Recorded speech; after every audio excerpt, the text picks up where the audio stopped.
Wala pa Ayan, pong thank audio. you. Yes. Thank you very much, Sexa Hari. Nag-unmute lang ako. Magandang tanghali po sa inyong lahat. Gusto ko pong sa lalong maikling paraan ay mapaabot sa inyo ano na po ang kaganapan ngayon dito sa Department of Budget and Management. At gusto ko pong paalam sa inyo, una muna, yung kasalukuyang estado ng ating budget.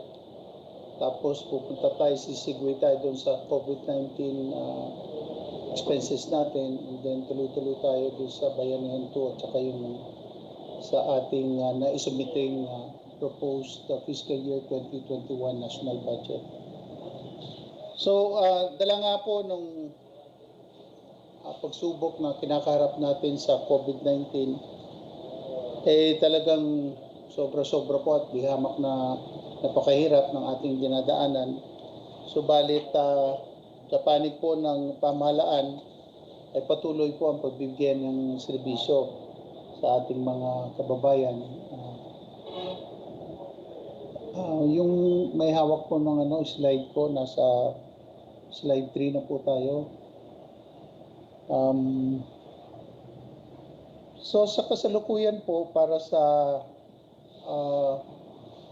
taong kasalukuyan, of the total 2020 national budget, 94% of it has already been released to the various departments and agencies. Despite the current health crisis, nagsisika po tayo na maparating ang mga budget ng ating various departments. Dito nga po sa COVID-19 releases as of August 28, next slide please. Makikita natin na umabot na sa 389.06 billion ang nagagasta ng ating pamahalaan as of 28 August. At ito nga po ay nangyari dahil sa pagkapasa ng Bayanihan to Heal as One Act, and the government was able to shore up resources to fund critical programs, activities, and projects. Ang karamihan po sa COVID-19 budget ay napunta po sa mga programang nagbibigay ng tulong sa ating low-income households, displaced formal and informal workers, distressed overseas Filipino workers, and affected farmers and fisher folks. Ang Department of Social Welfare and Development po ang siyang nakakuha ng pinakamalaking release po natin na umabot sa 211.6 billion. And for the first tranche of the implementation, the DSWD has already served 17,686,842 beneficiaries. While for the second tranche, umabot po ng 13,364,915 beneficiaries ang nakatanggap po ng SAP. Yan naman po mga beneficiaryo under the Dole Camp and Tupad programs, DOF, SSS Small Business Wage Subsidy Program, as well as DA's Farmer Financial Assistance Program and Expanded Sure Aid and Recovery Project for Farmers and Fisher Folks. Natanggap na po nila lahat ng kanilang mga assistance as of August 26 of this year. Ang Department of Health naman po ay na-release namin ng umabot ng 48.98 billion para po makabayad sila ng hazard pay, special risk allowances of deployed health workers, procurement of PPEs, and purchase of COVID-19 testing kits among others.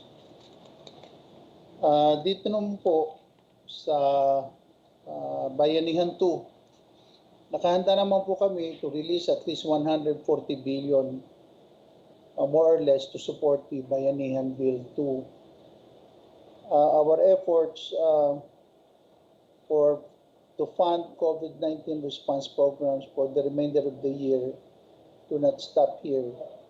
That is why we are thankful to Congress na ipinasa nila yung Bayanihan 2, and it is now with the Office of the President through the Office of the Executive Secretary for review and signature. Ito po yung breakdown ng proposed bayanihan to allocation.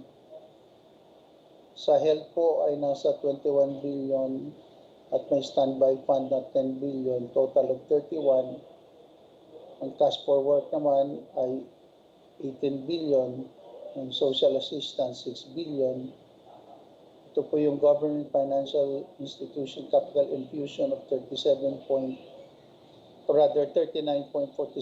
billion at may standby fund na 15.53 billion. Sa agriculture naman ay 24 billion, sa transportation 9.5 billion, sa tourism 4.1 billion, education 7.9 billion, TESDA 1 billion at yung iba pa po ay 9.3 billion. Yung pong isinumitin natin na proposed fiscal year 2021 national budget or national expenditure program ay naisumiti namin last August 26 sa Congress. And next year's budget, proposed budget, is higher by 9.9%. And it will focus on containing the spread and mitigating the effects of the virus while restarting and reviving, re-energizing our economy to help our nation reset, rebound, and recover. By expense item po, for personnel services, abot siya ng 29.2%, capital outlays 20.4%, or in the case of personal services, abot ng 1.316 trillion, sa capital outlays 920.5 billion, yung share ng mga LGUs sa IRA nila 837.8 billion, MOOE 15.5 or 699.4 billion. Ang debt services natin ay 12.4 or 560.2 billion. Support to GOCCs at 3.5% or 157.5 billion, and tax expenditures natin at 0.03% or 14.5% or rather billion. By sector naman po, social services will have 36.9, economic services 29.9, general services 16.1, debt burden at 12.4, and defense at 4.7. As proposed po by budget by region, Luzon will have 17.5% or 790.2 billion, NCR will have 1.487.9 trillion, Visayas will have 8.3% or 374.1 billion, and then Mindanao will have 11.8% or 500.6 billion. Ito po yung top 10 departments, so we'll have the biggest share of the total budget. Education, which includes DepEd, SUCs, CHED, and TESDA at 754.4 billion. DPWH at 667.3 billion. DILG at 246.1 billion. DND at 209.1 billion. Department of Health at 203.1 billion. Department of Social Welfare and Development at 171.2 billion. Department of Transportation at 143.6 billion. Department of Agriculture at 66.4 billion. The Judiciary at 43.5 billion. And finally, the Department of Labor and Employment at 27.7 billion. So ito po ang preliminary facts and figures na nais namin parating. Gusto po din namin malaman ninyo na mag-uumpisa na po ang pagdinig ng proposed 2021 national budget simula September 7 po, all the way up to the middle of the month at the House of Representatives. At the same time, meron din pong kaakibat na hearing na gagawin ng Senado at doon po malalaman nyo ng kabuuan ang mga detalye po ng nasabing proposed budget natin for the following year. Yan po muna ang aking may bibigay na updates sa ating mga kaibigan, kasamahan sa media. At kung meron po kayong mga katanungan, sige po,